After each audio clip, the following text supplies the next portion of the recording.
যুক্তরাষ্ট্রের জরুরি ক্ষমতা ব্যবহার করে আরোপ করা কিছু আমদানি শুল্ক বাতিল করেছে সুপ্রিম কোর্ট। তবে শুল্ক বাতিল হলেও সেই অর্থ ফেরত পাওয়া নিয়ে নতুন অনিশ্চয়তায় অনেক ব্যবসা প্রতিষ্ঠান, বিশেষ করে ছোট ব্যবসায়ীরা।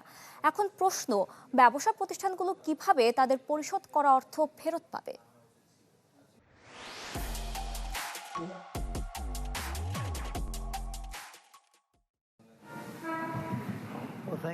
গত ২০ ফেব্রুয়ারি যুক্তরাষ্ট্রের সুপ্রিম কোর্ট ট্রাম্পের শুল্কের উপর যে রায় দেয় তাতে আশার আলো পেয়েছেন দেশটির ব্যবসায়ীরা।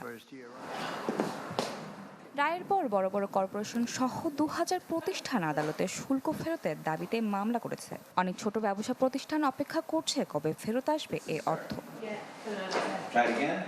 যুক্তরাষ্ট্রের চেম্বার অব কমার্স বলছে দেশটির মোট আমদানিকারীদের প্রায় ৯৭% ছোট ব্যবসা। ২০২৫ সালে যুক্তরাষ্ট্র সরকার যে $১৭৫ বিলিয়ন অভ্যন্তরীণ শুল্ক আদায় করেছে তার মধ্যে প্রায় $৫৫ বিলিয়ন দিয়েছে ছোট ব্যবসাগুলো।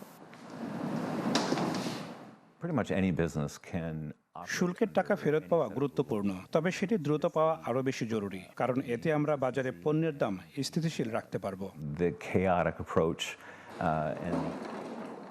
ব্যবসায়ীরা বলছেন শুল্কের কারণে অনেক প্রতিষ্ঠানের গুদামে থাকা পণ্যের খরচ বেড়েছে, ফলে বাজারে পণ্যের দাম কমানো কঠিন হয়ে পড়েছে।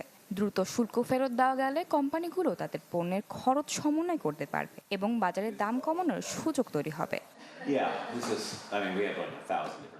এরই মধ্যে ডোনাল্ড ট্রাম্প ইঙ্গিত দিয়েছেন শুল্ক ফেরত নিয়ে আইনি লড়াই বছরের পর বছরও চলতে পারে। ফলে রায়ে শুল্ক বাতিল হলেও কয়েক বিলিয়ন ডলার ফেরত পাওয়া নিয়ে এখনও রয়েছে সংশয়। Desk report, channel 24।